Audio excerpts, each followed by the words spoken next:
Praise the lord. ప్రియమైన దేవుని బిడ్డలారా, దైవ సేవకులారా, నా ఫేస్బుక్, యూట్యూబ్, వాట్సాప్ ఫ్రెండ్స్ మీ అందరికీ కూడా నాకు ప్రతిపూర్వకమైన ధన్యవాదాలు చెల్లించుకుంటున్నాను. ప్రియమైన దేవుని బిడ్డలారా, నిన్న దేవుని విషయం మాట్లాడుకునేటప్పుడు మనం ఎక్కడ మాట్లాడుకున్నాం? యేసు ప్రభు గారు అక్కడ ఎందుకు కూర్చున్నారు అనే విషయాన్ని మాట్లాడుకున్నాం. మీరు చెట్ల కోసం చెప్పారు కదా, వీటి కోసం చెప్పారు కదా, మళ్ళీ అక్కడి నుంచి యేసు ప్రభు కోసం వచ్చారేంటి అనొచ్చు. నేను చెట్ల కోసం చెప్తూనే ఇక్కడ దాకా వచ్చాను. నేను మళ్ళీ ఏం చెప్పాను? వెనక్కి అంటూ నేను వెళ్తాను, ఆది కాండం దాకా మళ్ళీ నేను వెళ్తాను. చాలా దానికి సంబంధించిన విషయాలు చాలా ఉన్నాయని కూడా నేను మీతో చెప్పడం జరిగింది. కాబట్టి ఈ యొక్క విషయంలో మనం మాట్లాడుకుంటున్నప్పుడు యేసు ప్రభువారు అక్కడ కూర్చున్నారని చెప్పాను. ఎక్కడ కూర్చున్నారన్నాను? బేతనియలో అక్కడ కూర్చున్నారని చెప్పాను. ఒలివల కొండ నేను చదివాను కదా, ఒలివల కొండని చదివాము. అక్కడ కూర్చున్నారు అని చెప్పాము. అక్కడ లాజర్ యొక్క చావు వార్త వెళ్ళింది అని కూడా చెప్పాము. ఆయన యొక్క చావు ఈయన మరణానికి వచ్చిందని కూడా మనం చెప్పుకోవడం జరిగింది. అంతేకాదు, అందులో ఒక శిష్యుడు కూడా, ఇద్దరు శిష్యులు వెళ్ళి ఈ యొక్క లాజర్ చావు కబురు చెప్పారు అని కూడా నేను చెప్పడం జరిగింది. కాబట్టి ప్రియమైన దేవుని బిడ్డలారా, నిన్న ఇలా అయితే జరిగింది. ఈ యొక్క విషయాన్ని ఈ యొక్క శిష్యులు వెళ్ళి చెప్పేటప్పుడు అప్పుడు ఏమంటారంటే, యేసు ప్రభువారు అక్కడ ఉన్నారు కదా, ఆయన కూర్చున్నారు కదా, అక్కడ విషయాన్ని చెప్తున్నారు. ప్రభువా, మరి లాజరు ఇలా అంట, బాగాలేదంట, మిమ్మల్ని రమ్మన్నారని. విషయం ఏంటంటే, లాజరు అనారోగ్యంగా ఉన్నాడు, స్వస్థపరచడానికి ప్రార్థన చేయడానికి రమ్మని చెప్పండి అని అక్క అయిన మార్తా, మరియా కూడా అక్క చెల్లెళ్ళు ఏం చేశారంటే వీళ్ళకి కబురిచ్చి పంపించారు. ఎవరికి? యేసు ప్రభువారికి కబురిచ్చి పంపించారు. అప్పటికి ఇంకా లాజర్ గారు చనిపోలేదు, బాగా ఇక లాస్ట్ స్టేజ్లో ఉన్నారు. పరిస్థితి శృతి మించింది. ఈ లాజర్ కుటుంబం అన్న యేసు ప్రభువారికి చాలా ఇష్టం అన్నమాట, చాలా సన్నిహితంగా ఉంటారు.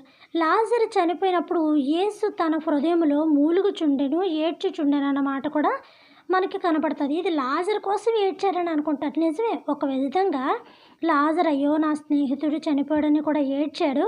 కాకపోతే జరిగే పరిస్థితి, ఆ భయంకరమైన స్థితి ఆయనకి భయం వేసేస్తుంది.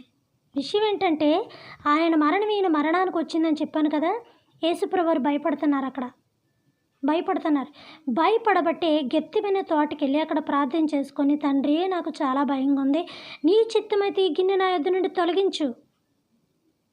అయ్యో, నేను వీళ్ళందరి కోసం కదా, నేను నీతిమంతుని కదా, నేను యథార్థవంతుని కదా, నా రక్తం ద్వారా కదా వీళ్ళకి రక్షణ కలగాలి, నా రక్తం ద్వారానే కదా వీళ్ళ పాపపు రక్తపు మళ్ళెలేమో కడిగి వేయబడాలి, నా యొక్క శరీరం బట్టే కదా వీళ్ళ పాప శరీరం కొట్టి వేయబడాలి, నేనే కదా వాళ్ళకి జీవమును, నేనే కదా వాళ్ళకి ఆహారమును, నేనే కదా వాళ్ళకి మార్గమును, మళ్ళీ శాతాను నాలో ప్రవేశించి ఏమన్న మాటలు, నాకు ఇలాంటి భయం ఏంటి? సరే దేవా, ఇంతవరకు ఏదో జరిగింది తండ్రి, జరిగేదేదో జరుగుతుంది, ఇంకా పడక తప్పదు, కాబట్టి నీ చిత్తమే జరుగుగాక.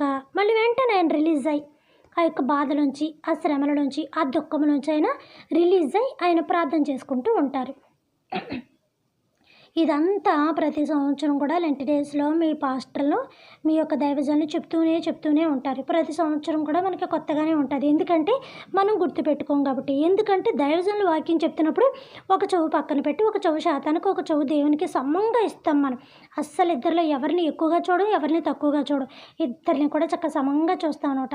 మందిరంలో ఉన్నప్పుడు ఒక చెవు కుడి చెవు ఆయనకు వదిలేస్తాం, మందిరం గడప దాటగానే ఎడం చెవు అంతా బయట లోక వార్తలకు వదిలేస్తూ ఉంటాం అనమాట.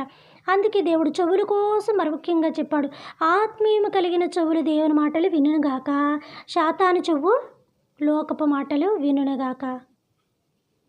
ఆ మాట లేదా బైబిల్లోని? మీకేం తెలియదని నేనేం చెప్పాలరా? మీ దైవజనులు అన్నీ చెప్పేస్తుంటుండగా వాళ్ళ మాటలు మీరు కరెక్ట్గా విని ఒక బుక్ ఫాలో అయ్యి, లేదంటే అక్కడ పేపర్ కాస్త ఫోల్డ్ చేసుకొని బైబిల్లో ఇంటికి వచ్చాక ఒక్కసారి దయచేసి చదవండి. క్రైస్తవులుగా అది మన బాధ్యత.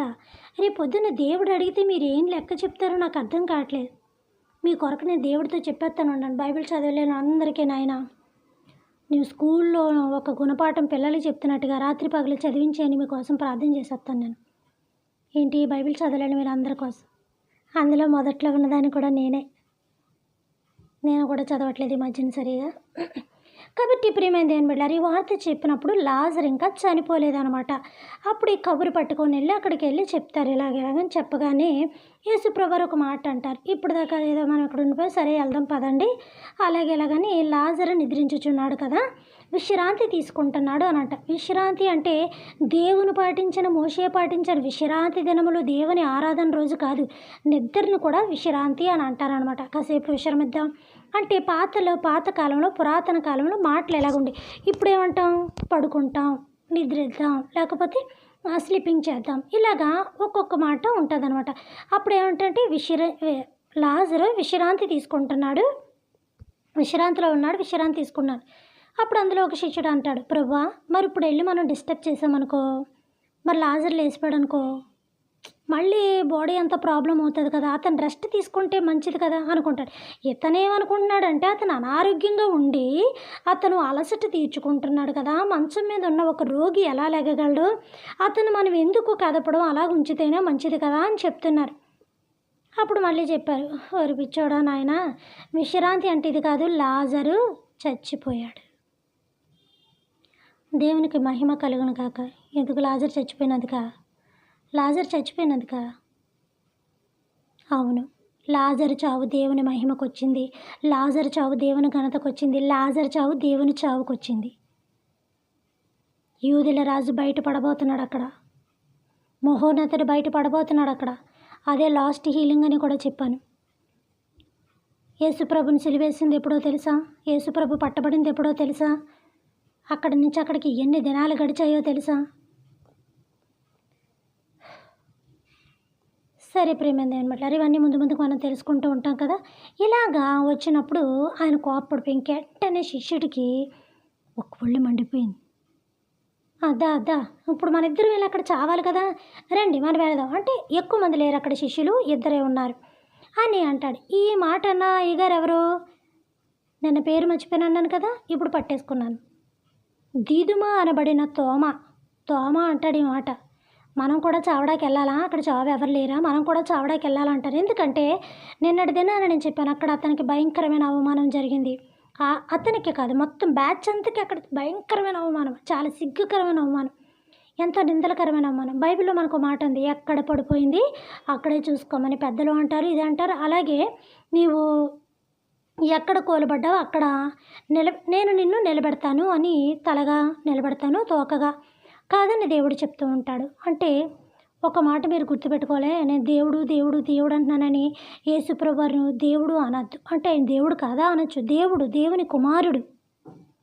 ఇవి కూడా వచ్చేస్తూ ఉంటాయి, ముందుకు అన్నీ వచ్చేస్తూ ఉంటాయి. ఆయన దేవుని కుమారుడే. ఒకటి గుర్తుపెట్టుకోండి, రాజు పరిపాలన చేస్తుండగా, రాజుకి ఒక కొడుకు ఉంటుండగా ఏమంటారు చెప్పండర్రా, ఏమంటారు? పోనీ ఇద్దరు కొడుకులు ఉన్నారనుకోండి, ఏమంటారు? పరిపాలన రాజు చేస్తున్నాడు, ఇంకా రాజు సీట్లోనే ఉన్నాడు, రాజు పరిపాలన చేస్తున్నాడు. ఆ రాజు ఊర్లో సమాచారం ఎలా ఉందో కనుక్కురండి, రేపొద్దున నెక్స్ట్ మీరు ఇదేంటి రాజ్య పరిపాలన చేయాలి కదా, రాజ్యరకం చేయాలి కదా, రాజ్యాన్ని పరిశీలించండి, రాజ్యంలో కన్నా మంచి చెడులు మీరు తెలుసుకోండి, రాజ్య యొక్క జ్ఞానం మీకు, అదే రాజజ్ఞానం మీకు ఉండాలి, లోక జ్ఞానం మీకు ఉండాలని వీళ్ళని బయటికి తవరేశాడు అనుకోండి. పరిశీలన చేయడానికి కొంతమంది బండ్రోతలు ఆన్లైన్లు ఇచ్చి ఒక్కోసారి పర్సనల్గా కూడా పంపిస్తూ ఉంటారు. ఎందుకంటే వాళ్ళ రాజు అయినప్పుడు కొన్ని వాళ్ళ వ్యక్తిగతంగా వాళ్ళు ఎదుర్కోవాలి. యుద్ధం వచ్చినప్పుడు, శత్రువులు వచ్చినప్పుడు, లేకపోతే అడవిలో వెళ్ళినప్పుడు ఒక జంతువు కానీ వాళ్ళకంటూ కొంత నేర్పరత ఉండాలి. అంతే తప్ప 10 మందిని వేసుకొని వెళ్తే రాజుగారిని ఎంతసేపు వాళ్ళే కాపాడేస్తుంటే, వీళ్ళు లేని టైంలో అతను ఏం కాపాడుకోగలడు? ఎప్పుడు ఎవరైనా కూడా అప్పుడు కానీ ఇప్పుడు కానీ ఎప్పుడైనా సరే ఒక్కరి మీద మనం డిఫెండ్ అయ్యి ఉండకూడదు, మళ్ళీ మనం కాపాడుకోవడానికి చూడాలి. అందరూ శత్రువులే ఉండరు సుమా, అందరూ శత్రువులు ఉంటే అందరూ జైల్లోనే ఉంటారు, అందరూ పాపిష్టోలే ఉండరు, అందరూ దుర్మార్గులే ఉండరు, అందరూ మంచిగానే ఉంటారు. కాబట్టి అందరూ దుర్మార్గులైతే ఎన్నో నేరాలు, ఎన్నో ఘోరాలు, ఎన్నో తప్పిదాలు జరిగిపోవాలి. అందరూ జైల్లోనే, అప్పుడు కానీ ఇప్పుడు కానీ, అప్పుడు చెరసాలు అన్నారు, ఇప్పుడు జైళ్ళు అంటారు, లేదా ఒకరికొకరు చంపేసుకోవాలి. గుర్తుపెట్టుకోండి, ఎదట వాళ్ళ విషయంలోని మనం వేసే అంచనా చాలా తప్పు. అది స్త్రీ విషయమైనా పురుషుడి విషయమైనా చాలా తప్పు. అలాగా మరీ సొసైటీ అంత భయంకరంగా ఉన్నది అంటే గవర్నమెంట్ ఉండదు, దాన్ని సరిచేసేస్తుంది. ఎలా సరిచేయాలో అలా సరిచేసేస్తారు. సంవత్సరాల నుంచి జరుగుతున్న తప్పు వాళ్ళు మినిట్లో చక్కబెట్టేస్తారు. సరే, ఆ విషయం ఎలాగున్నప్పుడు అందరూ చెడుగానే లేరు. వీళ్ళే చెడ్డోళ్ళు, వీళ్ళే చెడ్డోళ్ళు, వీళ్ళే చెడ్డోళ్ళు అని అంటకి వాళ్ళ మన నుంచి కూడా ఏదో ఒక సైడ్ తప్పు ఉందని మనం అనుకోవాలి. కాబట్టి మన యొక్క ఆలోచన తీరు కూడా మారాలి, మన ఉద్దేశం కూడా మారాలి.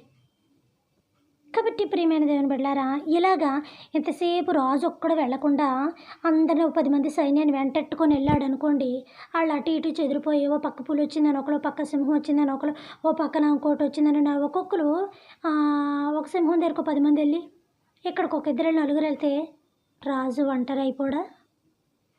అప్పుడు ఇంకొక పులి వచ్చిందనుకో ఏం చేస్తాడు? రథం ఎక్కించుకొని ఫోటో తీస్తాడా? సెల్ఫీ? పారిపోతాడా? పారిపోతాడు. పారిపోది వచ్చినప్పుడు తను ఎదురుగా గుక్కుని దాడి చేయకుండా ఎదురుగా తిరగబడుతున్నప్పుడు ఏం చేస్తాడు? ఒళ్ళో కూర్చోబెట్టుకొని దాని తల మీద చేసి సవరదీస్తూ దాని జూలు సవరదీస్తూ ఉంటాడా? సింహానికి కానీ పులికి కానీ? పారిపోవడానికి ప్రయత్నిస్తాడా? ప్రాణాన్ని కాపాడుకోవడానికి ప్రయత్నిస్తాడా? దాన్ని చంపడానికి ప్రయత్నిస్తాడా? ఏం చెప్తాడు చెప్పండి?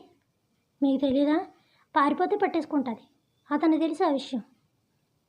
దానికి మించిన వేగం ఎవరికి ఉంటుంది? ఎట్టి పరిస్థితిలో కూడా కదలకుండా అలా ఉండిపోయి ధైర్యం వచ్చేస్తుంది. లోన ఎంతటి భయం ఉన్నా కూడా ఒక భయము, ఒక ధైర్యము, ఆ యొక్క భయము తనను కాపాడుకోవాలని ఆ క్షణాన్ని ఏమైనా చేసేస్తాడు.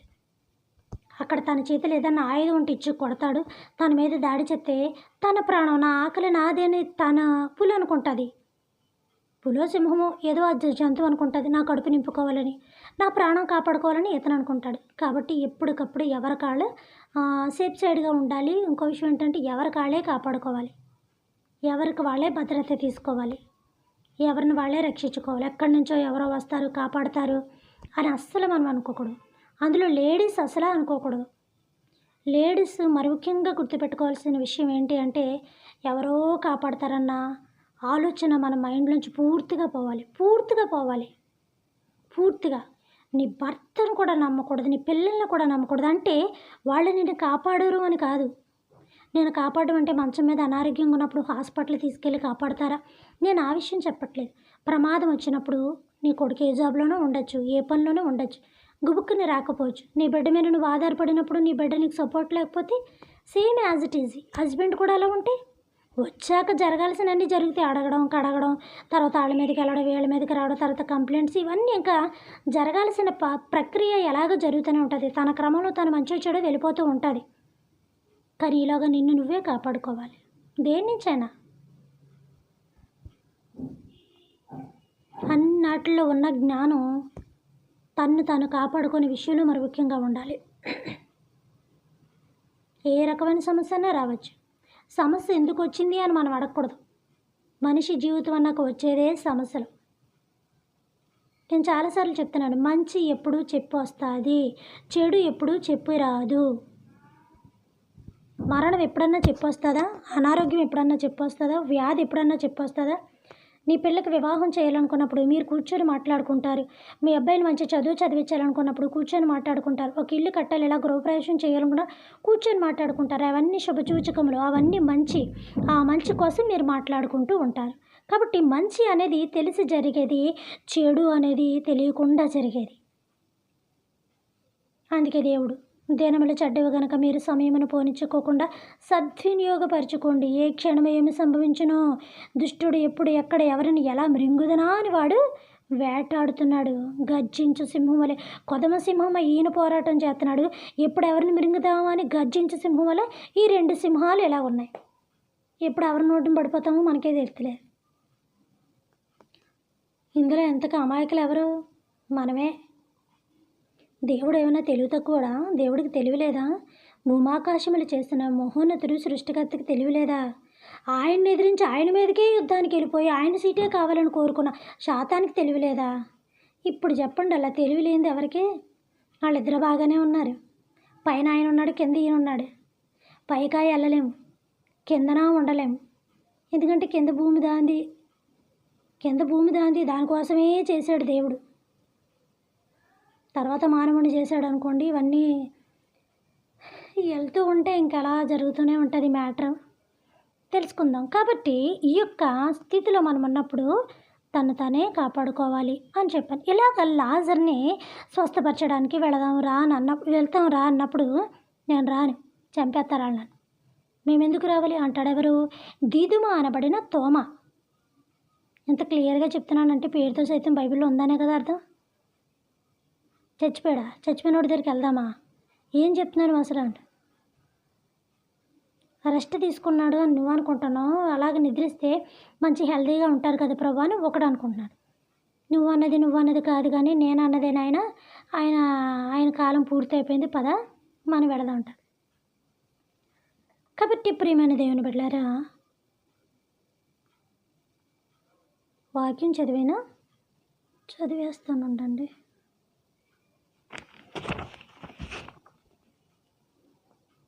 ఒకసారి చూడండి, వినండి ప్రియమైన దేవుని బిడ్డలారా. యోహాను సువార్త. నేను యోహాను సువార్త కోసం చెప్పింది నిజమే. నేను మందమరుపురాలని అనుకున్నాను కానీ కాదు. దేవుడు నాకు మీ ప్రార్థన బట్టి తెలియచాడు. యోహాను సువార్త 11వ అధ్యాయము 11వ వచనమే. 11 మళ్ళీ అక్కడికి వెళ్ళిపోతారేమో. మళ్ళీ క్లియర్గా చెప్తున్నాను. యోహాను సువార్త కొత్త నిబంధన 11వ అధ్యాయము 11వ వచనము మీరు చదువుకోండి, దయచేసి చదువుకోండి. తర్వాత ఆయన ఈ మాటలు చెప్పిన తర్వాత, మన స్నేహితుడైన లాజరు నిద్రించుచున్నాడు, అతన్ని మేల్కొల్ప వెళ్ళుచున్నానని వారితో చెప్పగా, శిష్యులు, ప్రభువా, అతడు నిద్రించి ఉండిన ఎడల బాగుపడుననిరి. అంటే ఇందా చెప్పాను కదా, అంటే రెస్ట్ తీసుకుంటే కాస్త ఆరోగ్యం హెల్తీగా ఉంటుంది కదా ప్రభా. ఇప్పుడు వెళ్ళి ఎందుకు డిస్టర్బ్ చేయడం? మంచిది కదా మనం అతనికి దూరంగా ఉండడం. తర్వాత ఏదో పని చూసుకొని వెళ్దాం, బాగుపడతాడు కదా. అంటే పేషెంట్కి ఎక్కువ ఏం కావాలంట? మనం రెస్ట్ కావాలంటాం. రెస్ట్ ఈజ్ బెస్ట్ అంటాం. ఎందుకంటే అప్పుడు ఆ నిద్రలోని కాస్త బాడీ అంతా కూడా సర్దుకుంటుంది, నరాలంతా కూడా సర్దుకుంటే రెస్ట్ అనేది బాడీకి చాలా అవసరం. కాబట్టి ఇప్పుడు మనకి బాడీ బాగా అలసిపోయినప్పుడు నీ శరీరం అలసిపోయింది, దానికి రెస్ట్ ఇవ్వని మనకి ఒక సాంకేతం పలుకుతుంది. అదేంటో చెప్పండి.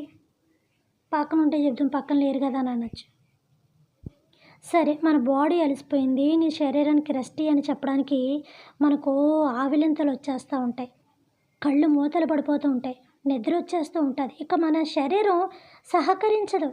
నేను బాగా అలసిపోయాను రా బాబు, నిద్ర వచ్చేస్తుంది రా బాబు, కళ్ళు మూతలు పడిపోతున్నాయి రా బాబు, అస్సలు నిలబడడానికి ఇంకా నాకు స్కోప్ లేదా ఉంటాం. ఎందుకో తెలుసా? మన బాడీ అలసిపోయి చెప్పేస్తుంది. మన బాడీ ఈ 3 సంకేతాలు మన బాడీలోంచి చూపించేస్తూ ఉంటుంది.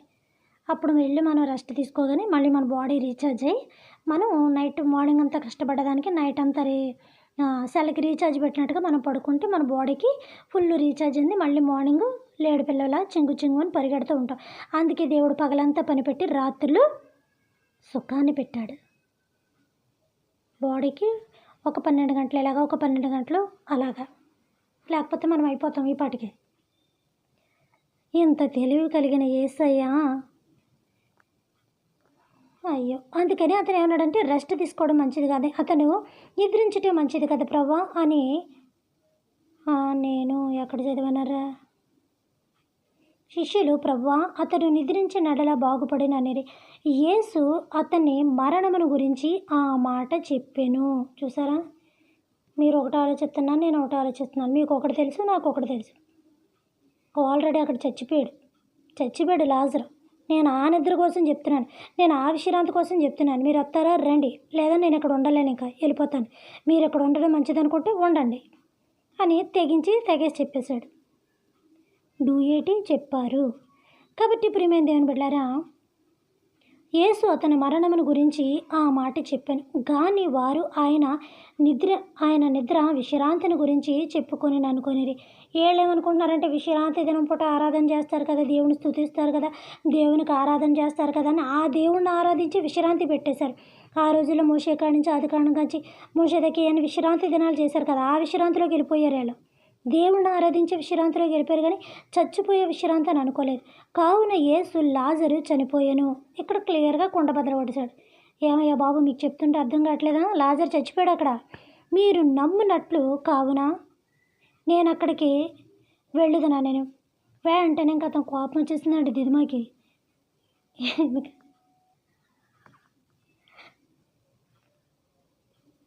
ఎందుకంటే ప్రియమైన దేవుని బిడ్డలారా అక్కడ పాపం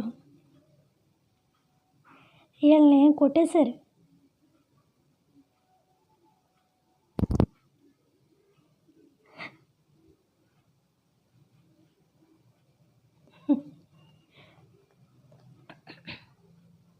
సారీ.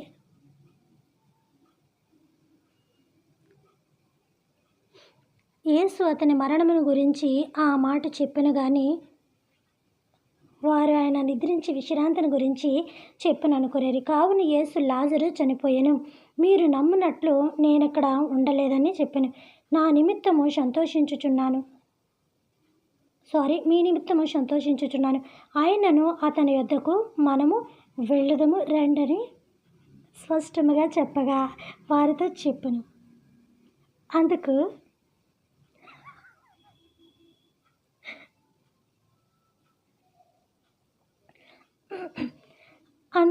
దిదుమ అనబడిన తోమ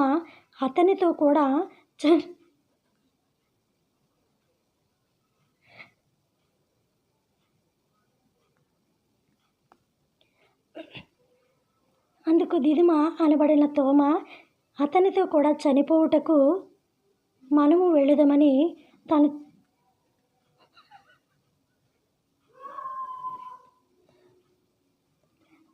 తన తోడి శిష్యులతో చెప్పాను. ప్రియమైన దేవుని బిడ్డలారా, కొంచెం నవ్వు వస్తుంది, ఏమనుకోద్దు. మరి నేను బైబిల్ చదివినప్పుడు అలాగే పిచ్చిదానిలానే వేసుకుంటూ ఉంటాను. అంటే కొన్ని మాటలు ఎలాంటివి తగులుతూ ఉంటాయి. ఏడిపి వస్తామంటే ఏడ్చేస్తూ ఉంటాను. చిన్నప్పటి నుంచి నాకు అదొక అలవాటు. చిన్నప్పుడు టీవీ చూసినప్పుడు కూడా ఏడుపు వస్తే ఏడ్చేస్తూ ఉంటాను. నవ్వు అనేది అందరు నవ్వుతుంటారు, కానీ అవి కొన్ని నిజమైనవి కాదు కదా అని చాలామంది కొన్ని ఎమోషనల్ ఫీలింగ్స్ ఆపుకుంటారు. కొంతమంది అవి ఆపుకోలేరు. ఎందుకంటే కొన్ని వాళ్ళ మైండ్లో అలా ఫిక్స్ అయిపోయి ఉంటాయి, చిన్నతనం నుంచి ఉన్నాయో ఏవో. అలాగే ఆ టయానికి అది వాళ్ళ బాడీలోంచి వచ్చేస్తూ ఉంటుంది. అది వాళ్ళకి ఏదో ఎటకారంగా హేళనగా అనిపించవచ్చు, కానీ వాళ్ళ బాడీ లాంగ్వేజ్ ఇంకా అలా ఉంటుంది అంతే కొంతమందికి. ఇలాగా ఏమన్నాడంట, పద నువ్వు నేను కూడా చచ్చిపోదాం, అక్కడ చావులేమి లేవు కదా అని చెప్పి ఏమన్నాడు, తన శిష్యునితో కూడా చనిపోవుటకు అందుకు దిదుమ అనబడిన తోమ అతనితో కూడా చనిపోవుటకు మనము వెళదామని తన తోడి శిష్యులతో చెప్పాను. ఇతను భయపడిపోయింది కాకుండా పక్క శిష్యుని కూడా భయపెట్టేశాడు. రాయ్యా, ఇంకెందుకు, అక్కడికి వెళ్ళి మనం కూడా చేద్దాం. చచ్చిపోయాడంట, చచ్చిపోయిన వాడిని ఇప్పుడు లేపుతారంట. ఇంకేమన్నా ఉందా? అసలు బతకనిస్తారా? అసలు అక్కడ జరిగిన అవమానం ఏంటి మనకి, అక్కడ జరిగిన ఘోరం ఏంటి మనకి, అక్కడ ఎంత అవమానం పడ్డాం మనం, అసలు మర్చిపోయారు. అయినా మళ్ళీ అక్కడికే వెళ్తానంటారేటి? అసలు బతకనిస్తారా? తిరిగి రానిస్తారా? మళ్ళీ వచ్చారమ్మా ఈ బ్యాచ్ అని మళ్ళీ మనల్ని శత్రువులుగా చూడరా? మళ్ళీ అక్కడికి వెళ్తానంటారేటి? అయ్యా బాబు, మళ్ళీ మనం చంపాడాక ఇప్పుడు ఆ లాజర్తో కూడా మనం చచ్చిపోలే ఏంటి అని ఈ మాటలు ఈ రకంగా వాళ్ళు మాట్లాడుకొని మనం కూడా చచ్చిపోదాం, చావుకి వెళ్తున్నామా కానీ యేసు ప్రభువారిని అడుగుతూ ఉంటాడు. సరే ప్రియమైన దేవుని బిడ్డలారా, ఇది ఇలాగ ఉంది, బాగుంది, చక్కగా ఉంది, నేను వాక్యం ఇచ్చేసాను, మీరు చదువుకోండి. లాజరు చనిపోయిన తర్వాత లాజరు 3 రోజులు చనిపోయి 3 రోజుల తర్వాత లాజరు లేపబడ్డాడు, 3 రోజుల తర్వాత లాజరు లేపబడ్డాడు అని నేను చాలాసార్లు విన్నాను, చాలా చోట్ల విన్నాను. లాజరు చనిపోయి 3 రోజుల తర్వాత లాజరు లేపబడ్డా? బైబిల్లో అలాగ 3 రోజులు అని ఉందా? అంటే ఎస్తేర్ రాని 3 రోజులు ఉపవాసం చేసిందని ఇంకెక్కడ పోయి చూసినా 3 రోజులు లేపేయడమేనా? 3 రోజులు పెట్టేసేయడమేనా? లాజరు చనిపోయి లేచినది 4 రోజుల తర్వాత, 4 రోజుల తర్వాత, 3 రోజులు కాదు 4 రోజులు. కాబట్టి మనం కూడా చచ్చిపోవడానికి వెళ్దాం పదా అని ఈ రకంగా హేళన చేస్తాడు. ఇప్పుడు చెట్ల కోసం మొదలుపెట్టి ఎక్కడికి వచ్చానని అనుకోదు, ఎక్కడి నుంచి మళ్ళీ చెట్ల దగ్గరికి వెనక్కి వెళ్తూ ఉంటాను. ఎందుకంటే ఈ చెట్లకి నాకు ఏదో సంబంధం ఉన్నట్టుంది, ఏదో తోటమల్లాగా ఎప్పుడో మొదలుపెట్టిన ఈ చెట్ల విషయం నాకు అవ్వట్లేదు. ఇలాగా ఏమని మాట్లాడుకున్నారంటే యేసు ప్రభువారు ఈ రీతిలో వాళ్ళకి చెప్పడం జరిగింది. దిదుమానబడిన తోమా కూడా ఇలాగా అయితే మనం కూడా చచ్చిపోవాలా, చావడానికి వెళ్ళాలని వీళ్ళకి ఈ మధ్యన ఇలా ఘర్షణ జరిగింది. అస్సలు 3 రోజులు అన్న మనము 3 రోజులు మీ యొక్క ఆలోచన పక్కన పెడదాం, నా ఆలోచన పక్కన పెడదాం, మనం బైబిల్ని తీసుకుందాం. యేసు ప్రభువారికి లాజరు చనిపోతాడని తెలుసా? తెలిస్తే అంత ప్రేమించినోడి దగ్గరికి ఎందుకు వెళ్ళలేదు? అసలు తెలుసుండి ఎందుకు వచ్చేసాడు? తెలుసుండి ఎందుకు వచ్చేసాడు? తెలిసిన తర్వాత ఎందుకు వెళ్ళలేదు? మనోనేత్రములో ఆయన చూడగలిగాడే, ఆత్మీయంగా ఆయన చూడగలిగాడే చనిపోయాడని. ఆయన మంచం మీద ఊపిరందక కొట్టుకుంటున్నాడు, ఆక్సిజన్ లెక్క కొట్టుకుంటున్నాడు, కాసేపులో టపిమంటాడన్న విషయం తెలియదా? ఆయన మనోవిచారం కలిగి బాధపడుతున్నాడని నిన్నటి దినాన్ని నేను చెప్పాను అక్కడ. ఒకటి, లాజరు చనిపోయాడన్న బాధ. 2, నాకు కూడా మరణ దినములు సమీపించే, నేను ఎలా తట్టుకోను, దీన్ని నేను ఎలా రిసీవ్ చేసుకోగలను అని ఆయన అక్కడ మనోదుఖము కలిగి ఉన్నాడు. మిగతా విషయాలు రేపు మాట్లాడుకుందాం. పరలోకమందున్న మా తండ్రి, మీ నామము పరిశుద్ధపరచబడును గాక, మీ రాజ్యం వచ్చును గాక, మీ చిత్తము పరలోకమందున నెరవేరినట్లు భూమి అందును నెరవేరును గాక. మనదిన ఆహారం నేడు మాకు దయచేయమయ్యా. మా యొక్క బోనస్తుల అపరాధములను మేము క్షమించిన ప్రకారము మా అపరాధములను మీరు క్షమించండి తండ్రి. మమ్మల్ని శోధన నుంచి తెక కాకడిని తప్పించము నాయన. రాజ్యము, శక్తి, మహిమ నిరంతరం మీరై ఉన్నారు తండ్రి. ఆమేన్. దేవుడు మనందరినీ దీవించి ఆశీర్వదించును గాక. Good night.